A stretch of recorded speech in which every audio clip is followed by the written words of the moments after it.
Nadie, excepto Iza, se había preocupado por él de esa manera. La gente le temía, sentía pavor ante él, le respetaba, pero nadie había deseado tanto que él le quisiera como para que le chorrearan los ojos. Quizá tenga razón, quizá tenga los ojos débiles, pero su vista es buena. De alguna manera tengo que mostrarle que debe aprender a portarse convenientemente, por su propio bien. Si no aprende los modales del clan, Brun la expulsará. Puede hacerlo, pero eso no significa que yo no la quiera. La quiero, admitió para sí. Por extraña que sea, la quiero mucho. Ayla avanzó lentamente hacia el anciano tullido, mirando con nerviosismo hacia sus pies. Se quedó frente a él y después alzó la mirada, todavía empañada por el llanto. Ya no miró fijamente, dijo por señas. —Crep, ¿no enfadado? —No —respondió también por señas—, no estoy enfadado, Ayla. Pero ahora perteneces al clan, me perteneces a mí. Debes aprender el lenguaje, pero también debes aprender las costumbres del clan. ¿Comprendes? —¿Yo pertenezco a Crep? ¿Crep se preocupa por mí? —preguntó. —Sí, yo te quiero, Ayla. La niña sonrió ampliamente. Se acercó a él y le abrazó. Después se sentó en el regazo del hombre, deforme y desfigurado, y se pegó cariñosamente a él. A Crep siempre le habían interesado los niños. Cuando actuaba como Mogur, pocas veces reveló el tótem de un niño sin que la madre lo reconociera inmediatamente como apropiado. El clan atribuía la habilidad de Mogur a sus poderes mágicos, pero su verdadera habilidad estaba en sus poderes de observación perceptiva. Se fijaba en los niños desde el día que nacían, y a menudo veía cómo hombres y mujeres por igual los mimaban y consolaban. Pero el viejo lisiado no había conocido el gozo de mecer a un niño en sus brazos. Agotada por sus emociones, la niña se había quedado dormida. Se sentía segura con el pavoroso mago. Había sustituido en su corazón a un hombre al que ya no recordaba, como no fuera en algún rincón de su inconsciente. Mientras Crep contemplaba el rostro apacible y confiado de la niña en su regazo, sintió que un amor profundo se abría paso en su alma hacia ella. No podría amarla más si fuera su propia hija. —Iza —llamó en voz baja el hombre. La mujer cogió a la niña dormida de los brazos de Crep, pero no antes de que él la mantuviera apretada contra sí un momento. —Su enfermedad la ha fatigado —dijo una vez que la mujer la hubo acostada—. Procura que descanse mañana, y será bueno que le vuelvas a examinar los ojos en cuanto amanezca. —Sí, Crep —asintió Iza. Quería a su hermano lisiado. Sabía mejor que nadie que un alma buena y amable vivía bajo aquel exterior repulsivo. Se sentía feliz de que hubiera encontrado a alguien a quien querer, alguien que también le amaba a él, y eso fortalecía aún más sus sentimientos hacia la niña. Quizá no recordaba haber sido tan feliz desde que era niña. Solo su temor de que la criatura que llevaba en su vientre fuera un niño empañaba su dicha. Un hijo suyo tendría que ser criado por un cazador. Era hermana de Brun. Su madre había sido la compañera del que fue jefe antes que él. Si algo le sucediera a Brut, o si la mujer con quien se acoplara no engendrara un vástago varón, la jefatura del clan recaería en el hijo de ella, en el caso de que tuviera uno.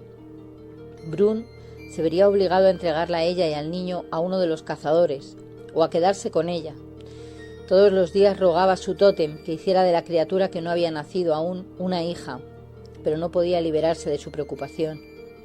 A medida que avanzaba el verano, con la amable paciencia de Crep y el deseo anhelante de Ayla, la niña comenzó a comprender no solo el lenguaje, sino también las costumbres de la gente que la había adoptado. Aprender a apartar la mirada para permitir a la gente del clan la única intimidad posible era solo la primera de muchas duras lecciones. Mucho más fácil resultaba aprender a refrenar su curiosidad natural y su entusiasmo impetuoso para aceptar la docilidad habitual de las hembras. También Iza y Crep estaban aprendiendo. Descubrieron que cuando Ayla hacía cierta mueca separando los labios y mostrando los dientes, lo que solía ir acompañado de sonidos aspirantes peculiares, eso significaba que se sentía feliz, no hostil. Nunca consiguieron superar del todo su ansiedad ante la extraña debilidad de los ojos de la niña, que se llenaban de agua cuando estaba triste. Iza llegó a la conclusión de que esa debilidad era peculiar de los ojos claros, y se preguntaba si sería un rasgo común de los otros, o si solo ocurría con los ojos de Ayla. Para estar tranquila, Iza se los lavaba con el fluido cristalino de la planta de color azul blancuzco que crecía en lugares muy sombríos. Aquella planta, parecida a un cadáver, sacaba su alimento de la madera y la materia vegetal en putrefacción, y al tocarla su superficie cerúlea se volvía negra. Pero Iza no conocía mejor remedio contra el dolor o la inflamación de los ojos que el líquido fresco que emanaba de su tallo roto. Aplicaba el tratamiento tan pronto como la niña lloraba. No lloraba con frecuencia, aunque las lágrimas servían para llamar la atención. Ayla se esforzaba mucho por dominarlas, no solo porque resultaban perturbadoras para las dos personas a quienes amaba, sino porque los demás miembros del clan lo consideraban como señal de su diferencia, y ella quería encajar y ser aceptada. El clan estaba aprendiendo a aceptarla, pero todavía se mostraban todos cautelosos y suspicaces en cuanto a sus peculiaridades. Ayla también estaba aprendiendo a conocer a la gente del clan y aceptarla. Aunque los hombres sentían curiosidad hacia ella, rebajaban su dignidad mostrando demasiado interés hacia una niña, por insólita que fuera, y ella los ignoraba a ellos tanto como ellos la ignoraban a ella. Brun demostraba mayor interés que los demás, pero la asustaba. Era serio, y no se mostraba abierto en las efusiones, lo mismo que Kreb. Ayla no podía saber que, para la gente del clan, Mogur parecía mucho más distante e imponente que Brun, y que esa gente estaba pasmada ante la intimidad que se había establecido entre el pavoroso mago y la extraña niñita. El que más le desagradaba de todos era el joven que compartía el hogar de Brun. Brut siempre tenía una expresión mezquina cuando la miraba. Con las mujeres fue con quienes se familiarizó primero. Pasaba más tiempo con ellas, excepto cuando se encontraba dentro de los límites de las piedras del hogar de Kreb, o cuando la curandera se la llevaba cuando iba en busca de plantas exclusivas para su uso. Ella e Iza estaban generalmente con los miembros femeninos del clan. Al principio, Ayla se limitaba a seguir a Iza y observaba cuando las mujeres desollaban animales, curtían pieles, trenzaban canastos, estiraban correas sacadas en espiral de un solo pellejo, recogían alimentos silvestres, preparaban comidas, hacían conservas de carne y plantas para el invierno, y correspondían a los deseos de cualquier hombre que las llamara, para prestarle cualquier servicio. Pero cuando vieron su buena voluntad para aprender, no solo la ayudaron con el idioma, sino que comenzaron a enseñarle aquellas habilidades tan útiles. Ella no era tan fuerte como las mujeres o los niños del clan.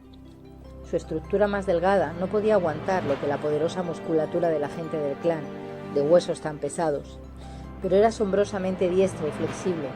Las tareas pesadas le resultaban difíciles, pero a pesar de ser solo una niña, era hábil trenzando canastos o cortando correas de un ancho uniforme. Muy pronto estableció una relación cordial con Ika, cuya naturaleza amigable le hacía simpática. La mujer dejó que Ayla llevara en brazos a Borg, en cuanto comprobó el interés que Ayla sentía por el bebé. Obra se mostraba reservada, pero ella y Uka eran especialmente amables con la niña. La pena que sentían por haber perdido al joven en el derrumbamiento de la cueva la sensibilizaba respecto a la niña, que había perdido a su familia, pero Ayla no tenía compañeros de juego. Su primer impulso de amistad con Oga se había enfriado después de la ceremonia. Oga se sentía dividida entre Ayla y Brut, la recién llegada. Aunque más joven, era alguien con quien le habría sido posible compartir sus pensamientos infantiles, y se sentía compenetrada con la joven huérfana, dado que compartía su mismo sino. Pero los sentimientos de Brut hacia ella eran evidentes. Oga decidió renuentemente evitar a Ayla, por deferencia hacia el hombre con quien esperaba emparejarse. Menos cuando trabajaban juntas, pocas veces se reunían, y después de que los intentos de Ayla por hacer amistad con ella se vieron rechazados varias veces, la niña se retrajo y no siguió intentando mostrarse sociable. A Ayla no le gustaba jugar con Born. Aunque tenía un año menos que ella, su idea del juego consistía generalmente en darle órdenes, en imitación consciente del comportamiento viril adulto hacia las hembras adultas, cosa que todavía le costaba mucho aceptar a Ayla. Cuando ésta se rebelaba, provocaba la ira de hombres y mujeres, especialmente la de Aga, madre de Bor, quien estaba orgullosa de que su hijo aprendiera a portarse como un hombre, y no le pasaba inadvertido, al igual que a todos los demás, el resentimiento que Brut le mostraba.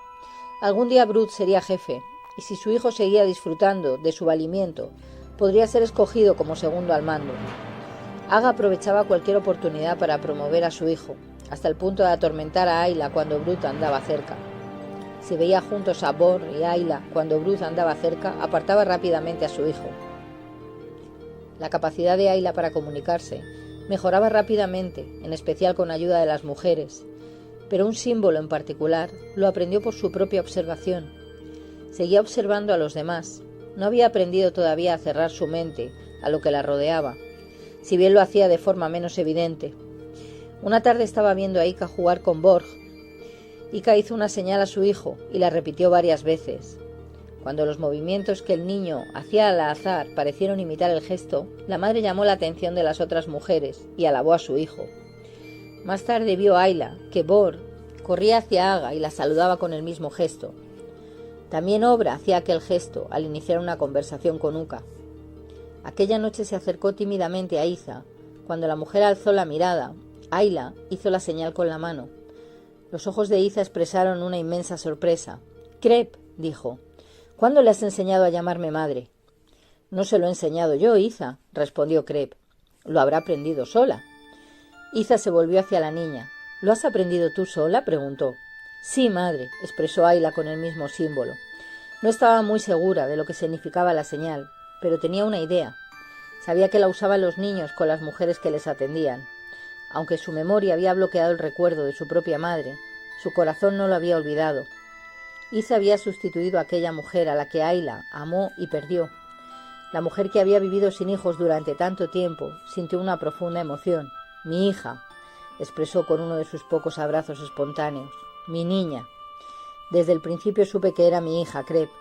«¿No te lo dije? Me fue dada. Los espíritus querían que fuera mía, estoy segura». Crep no discutió con ella. Tal vez tuviera razón. Después de aquella noche, las pesadillas de la niña disminuyeron, aunque tenía alguna de vez en cuando. 2 sueños se repetían con mayor frecuencia. Uno era que estaba escondiéndose en una cueva muy pequeña, tratando de alejarse de una garra enorme y afilada. El otro era más vago y perturbador. Era una sensación de que se movía la tierra, un profundo retumbar y una infinitamente angustia, percepción de pérdida. Gritaba en su extraño lenguaje, que usaba menos cada día, cuando se despertaba y se agarraba a Iza.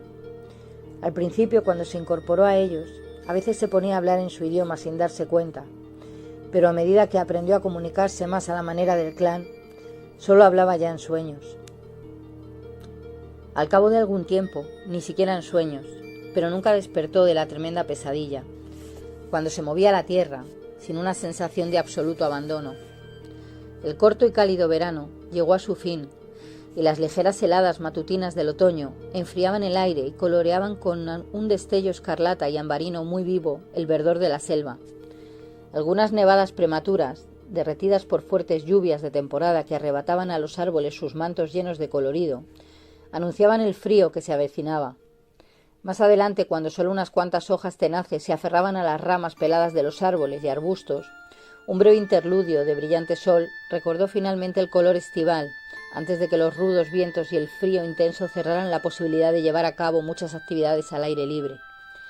El clan estaba fuera, disfrutando del sol, sobre la ancha terraza que constituía la entrada a la cueva. Las mujeres estaban procediendo a veldar los granos cosechados en las estepas herbosas que se extendían más abajo. Un viento cortante parecía andar a puntapiés con infinidad de hojas secas, prestando una apariencia de vida en aquellos vestigios arremolinados de la plenitud estival. Aprovechando el aire agitado, las mujeres aventaban el grano contenido en amplios y profundos canastos, dejando que el viento se llevara la cascarilla para después recuperar los granos. Iza estaba inclinada detrás de Ayla con sus manos sobre las de la niña, mientras sostenía el canasto, mostrándole cómo debía lanzar muy alto al aire el grano para que no cayera junto con la paja y la broza. Ayla notaba el estómago duro y abultado de Iza contra su espalda y sintió la fuerte contracción que obligó a la mujer a detenerse súbitamente. Poco después, Iza dejó el grupo y entró en la cueva, seguida por Ebra y Uka. La niña echó una mirada de aprensión al grupo de hombres que había interrumpido la conversación y seguían con la mirada a las mujeres, y esperó que la regañaran por alejarse cuando quedaba un trabajo por hacer. Pero los hombres se mostraron inexplicablemente permisivos. Ayla decidió arriesgarse y provocar su disgusto siguiendo a las mujeres. En la cueva, Iza estaba descansando sobre las pieles en que dormía con Ebra y Uka a ambos lados. ¿Por qué se ha acostado Iza cuando solo es la mitad del día?, pensaba Ayla. ¿Estará enferma? Iza advirtió la mirada preocupada de la niña y le hizo una seña para tranquilizarla. Pero eso no calmó la inquietud de Ayla, que aumentó al ver la expresión tensa de su madre adoptiva, al experimentar la siguiente contracción. Hebra y Uka charlaban con Iza de las cosas corrientes, de los alimentos que estaban almacenados y del cambio de temperatura. Pero Ayla había aprendido lo suficiente para captar su preocupación por la postura y las expresiones de las mujeres. Algo andaba mal, estaba segura de ello. Ayla decidió que nada la apartaría de Iza mientras no supiera lo que estaba pasando, y se sentó junto a sus pieles a esperar. Al anochecer, Ika llegó con Borg apoyado en su cadera, y entonces Aga trajo a su hija Ona, y ambas mujeres se quedaron sentadas de visita, mientras amamantaban a los bebés, brindando su apoyo moral. Obra y Oga estaban preocupadas y llenas de curiosidad cuando se acercaron a la cama de Iza. Aunque la hija de Uka no estaba aún preparada, era una mujer, y Obra ya sabía de ahora en adelante podría dar vida. Oga no tardaría en hacerse mujer, y las dos estaban intensamente interesadas en el proceso por el que estaba pasando Iza. Cuando Bor vio que Ava se alejaba y se sentaba junto a su hija, quiso saber por qué estaban todas las mujeres junto al fuego de Mogur. Se acercó y se subió al regazo de Aga junto a su hermana, para ver lo que estaba ocurriendo, pero Ona estaba mamando aún, de modo que la mujer mayor cogió al niño y lo acomodó sobre su regazo. Como allí no pudo ver nada interesante, solo a la curandera que descansaba, volvió a alejarse. Las mujeres no tardaron en ausentarse para comenzar a preparar las cenas. Uka permaneció con Iza, aunque Hebra y Oga siguieron echando miradas discretas mientras cocinaban. Hebra sirvió a Crep como a Brun, después llevó comida para Uka, Iza y Ayla. Obra cocinó para el compañero de su madre, pero Oga y ella regresaron rápidamente cuando Grot se acercó al hogar de Brun para reunirse con el jefe y Crep. No querían perderse nada y se sentaron junto a Ayla, que no se había apartado de su sitio. Iza solo bebió un poco de té, y tampoco Ayla tenía mucho apetito. Picó un poco de su comida, incapaz de ingerir nada a causa del apretado nudo que le oprimía el estómago. ¿Qué le pasa a Iza? ¿Por qué no se levanta para preparar la cena Crep? ¿Por qué no pide Crep a los espíritus que se ponga buena? ¿Por qué se queda con los demás hombres junto al fuego de Brum? Iza seguía haciendo esfuerzos. Cada pocos momentos respiraba varias veces, y entonces se empujaba, sujetándose con las manos a las dos mujeres. Todos los miembros del clan se mantuvieron en vela a medida que avanzaba la noche. Los hombres estaban agrupados alrededor del fuego del jefe, visiblemente enfrascados en alguna discusión profunda, pero las miradas ocasionales que lanzaban subrepticiamente delataban su verdadero interés. Las mujeres hacían visitas periódicas comprobando el proceso de Iza, y a veces se quedaban un rato. Todos estaban esperando, unidos para dar aliento y esperando a lo que llegara mientras su curandera sufría los dolores de parto. Había anochecido desde hacía ya mucho. De repente hubo un revuelo de actividad. Hebra tendió una piel, mientras Uka ayudaba a Iza a ponerse en cunclillas. Estaba respirando fuerte, esforzándose mucho, llorando de dolor. Ayla temblaba, sentada entre Obra y Oga, que gemían y empujaban en solidaridad con Iza. La mujer respiró profundamente y, empujando prolongadamente, rechinando los dientes y tensando los músculos, la corona redonda de la cabeza del bebé apareció entre chorros de agua. Otro tremendo esfuerzo hizo posible que saliera la cabeza. El resto resultó más fácil, mientras Iza traía al mundo el cuerpecito mojado y agitado de un diminuto bebé. Un empujón final sacó afuera una masa de tejidos sanguinolentos. Iza se volvió a tender, agotada por el esfuerzo, mientras Hebra se apoderaba del bebé. Sacaba de su boca una gota de moco con el dedo y tendía al recién nacido sobre el estómago de Iza. Al golpear los pies del bebé, éste abrió la boca y un bajido anunció el primer hálito de vida del primer hijo de Iza. Hebra sujetó un trozo de tendón teñido de rojo alrededor del cordón umbilical y cortó con los dientes la parte que aún permanecía sujeta a la masa placentaria. Finalmente alzó a la criatura para que Iza la viera. Después se puso en pie y regresó a su propio hogar para informar a su compañero del parto feliz de la curandera y del sexo de la criatura. Se sentó frente a Brum, inclinó la cabeza y volvió a alzarla al sentir un golpecito sobre el hombro.